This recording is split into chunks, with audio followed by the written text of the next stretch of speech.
What's going on, guys? I'm Aaron from PhoneDog.com, and you know, this might be the best, most epic dogfight I've ever done. AT&T finally lost the exclusivity on the iPhone, and they realized that, hey, in order to compete, they're going to have to expand their Android lineup, their Windows Phone 7 lineup, you know, their lineup as a whole in order to stay successful. So they launched two high-end Android devices, the Motorola Atrix 4G and the HTC Inspire 4G. Both support AT&T's HSPA Plus network, which is either here or coming. We're still unsure about that, but they're very different devices. This is a large slab device, 8 megapixel camera, Snapdragon processor, no front-facing camera, but it's $100. This is the flagship Tegra 2 device, where it has that dual-core processor, 4-inch display, so a little bit smaller, 5 megapixel camera, but it has some great accessories and a good accessory ecosystem. Which one's the best? If you're walking in the door, which Android device should you buy? We're going to find out in the dogfight. First, special thanks to our friends at Best Buy Mobile. They're going to hook us up with two of these and two of these so we can give them away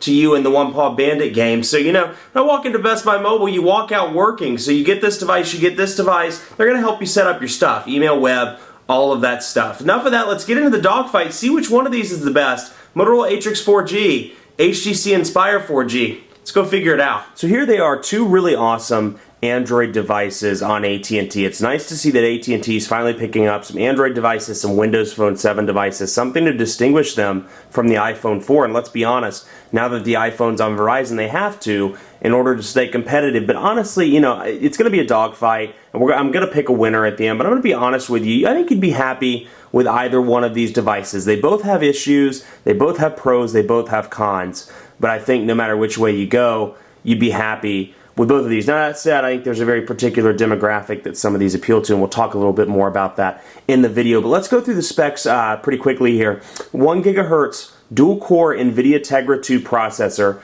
on the Motorola Atrix 4G. Super fast processor, 4-inch QHD display, so it's a high-resolution, good-looking display. 5 megapixel camera on the back, front-facing camera for video calling, and it supports, like both of these do, AT&T's HSPA Plus 4G, if you will, network. So you do get that out of the box. Android 2.2. Now the real Achilles heel on this one is it's running MOTOBLUR. And I have to be fair, this one's running HTC Sense over Android 2.2 as well, but MOTOBLUR just hasn't been widely received. You know, a lot of people don't like it, particularly in the tech circles. And this is not running the half version, you know, kind of Motorola's applications platform like the Droid X and the Droid 2. It's running full-blown MOTOBLUR. So I'll talk a little bit more about some of the lag I experienced later in the video on the Atrix 4G, but you know, I'll be straightforward with you. I think a lot of that is MOTOBLUR and not necessarily issues with the device. But otherwise, you know, a good-looking device does have a plastic feel to it, and you know, that's something that may frustrate you. We'll get into the Inspire, but the build quality is very different. You do have this plasticky battery door. It's all plastic. It's a little bit lighter weight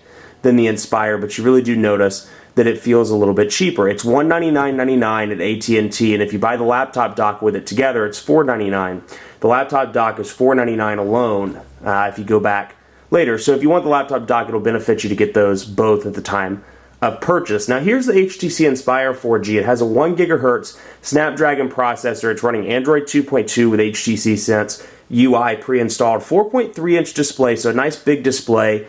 No front-facing camera, but it has an 8 megapixel camera on the back. So it is a nice camera on the back. No front-facing camera, as I said, so that may frustrate people, but the price point is $100 cheaper. It comes in at $99.99 as opposed to $199.99. So, you know, it's a steal. You look at something like the Evo that's been priced at $200 for a while. This is arguably, minus the front-facing camera and the kickstand, this is arguably a better device than the HTC Evo, more recent with the next generation Snapdragon processor. It's faster in quadrant standard scores, and it's $100 cheaper. So it really is a good deal. It sports, like I said, HSPA Plus, so you're getting the 4G connectivity when it comes. I haven't had much success with the speeds, but we'll talk about that more a little bit later. So as I was saying, Android 2.2 on both of these devices, MOTOBLUR here, HTC Sense UI here, and for the most part, you know, you can tell some Android some Android elements came over. I see more Android elements on HTC Sense UI, for example. It just feels a little bit more Android-y, if you will,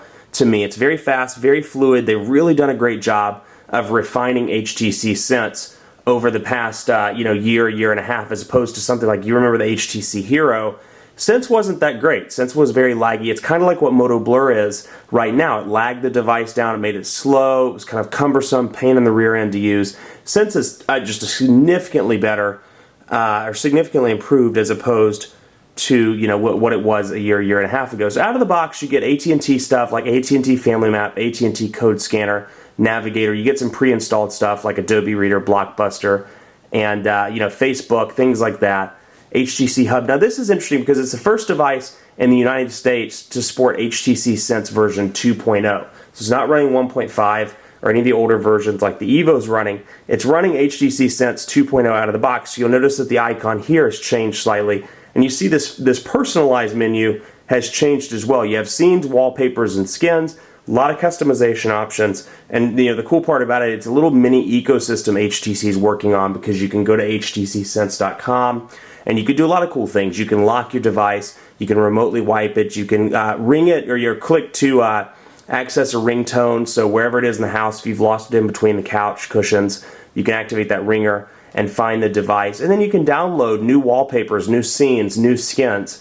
So very cool, and it's the start of a good ecosystem on Android. They're really doing a fantastic job with this. But anyway, when you go to add a widget, if you've seen the older version of Sense, it kind of pops up with that little box like MOTOBLUR does. Not anymore. It brings up this full personalization menu, and you can click from there. And you can also get more HTC widgets. So it's a really good ecosystem here.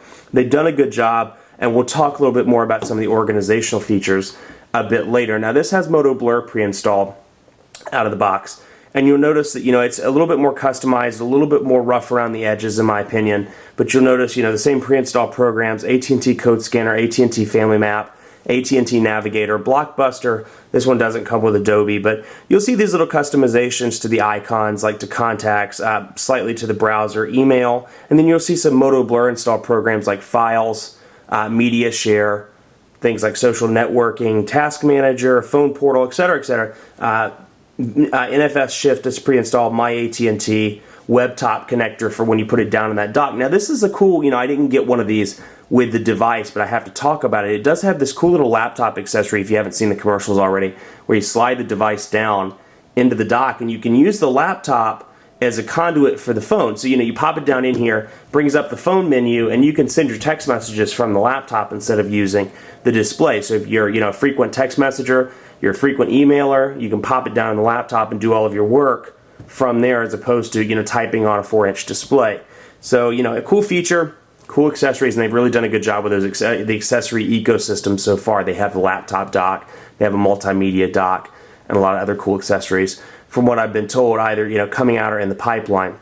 So they, kudos to them. They've done a good job with that. Now you'll notice some differences. We'll take a look at the widgets here. You notice some differences between Blur's widgets and HTC Sense. I mean, these are straight up eye candy. I mean, you look at these, absolutely gorgeous widgets, very smooth, very polished. Things like FriendStream, which is HTC's social aggregation tool, brings in Facebook, Twitter, MySpace, etc. And little widgets like HTC Mail, and they've really done a good job, especially over the past 6 months in HTC Sense 2.0. More importantly, they've done a really good job of personalizing these. So for example, go to widgets, we'll take a look at calendar, for example, HTC, and you'll see that there's an HTC version and an Android version. So if you prefer that Android widget, you can always click on it instead of HTC. It's not a substitution, you just have that in addition to the existing Android widgets. Like you'll be able to tell which one's HTC, which one's Android. So we'll take a look at the calendar, for example, and whereas most of the other carrier or manufacturer rather installed user interfaces only have one widget, kind of a stock widget, this allows you 3 different options. You'll see you have the month view here. We can scroll over. We can do the agenda view, which is my personal favorite. Can't seem to. There we go. Agenda view, or we can do the day-to-day view. So we want to do the agenda view, for example. We'll select that, and then bam, it pops up. So the widgets are very smooth, and not only are they smooth, you get more than one option if you prefer a certain view. Now the benefit that MOTOBLUR has going for it, and if you watch my videos, you've seen this, I'm a big fan of this, the widgets are customizable. So we go to something like weather, for example. We'll go to your current location, temperature, we'll take a look. And you can bring this over and you see the size. Not only does it come out in a smaller size, you can also extend it out if you so desire. So you can extend that out. I don't think you can go down with this particular widget. Let's see. No, you can't with this one, but you can with a lot of them. I mean, you look at, let's go to the date and time one, for example. You can see we can bring this one out and make it larger, make it down like that, or we can bring it up turns it into a digital clock. So those customization options are neat for the places like over here, for example, where you don't have as much screen space. You can fit in a little small widget as opposed to moving it over to one of the home screens. So, I like that customization. That's a key benefit, in my opinion, to MOTOBLUR. But in terms of, the actual widgets, this is more polished. So I have to give the that winner in terms of that to the Inspire 4G. Let's take a look here. You can see 7 home screens on both of these devices. And on this one, you can easily scroll through by clicking little dots here. And then you can roll back and forth by moving your finger across. Now on the Sense UI, you can pinch to zoom or you can hit home twice. Home twice brings you back home, and if you hit it again, it'll pop open those. And then you can bring an individual one back out by doing that. Or let's say I want this one, I can bring on that, or I can just click on it, whichever way you prefer. But you can do like that, bring it back. So, pinch to zoom is very cool. So in terms of overall usability, in terms of transition effects, I have to give it to the HTC Inspire 4G. I have a love-hate relationship with both of the keyboards on these devices because, on one hand, great keyboard here with HTC's Sense keyboard, but there's when you have vibrate on key press enabled, which I prefer to keep on, the vibrate is very loud, and it seems to be an HTC thing. I mean, Evo's had any HTC device I've worked with recently has had that issue. So not a huge thing, but can get frustrating if you type text messages on a regular basis. This one I love, absolutely love the Motorola keyboard, the multi-touch keyboard, which you can see in portrait and landscape mode. But the frustration here is, whereas the Droid X, you have this nice big 4.3-inch display, you only have a 4-inch display here, and also this gets into the lag issue that I've had with the Motorola Atrix. Speed test-wise, it's been great on paper. It has that dual-core processor, but in things like the keyboard, it can't keep up with my typing. So, granted, I'm a fast typer. Jumped over the elephant. I'm a fast typer, but, it hasn't kept up with me in testing, and I noted that in my first impressions. And also, I'll show you the lock screen in just a second. Elephant. Quick Brown Fox jumped over the elephant. Obviously, you can use it in portrait and in landscape mode.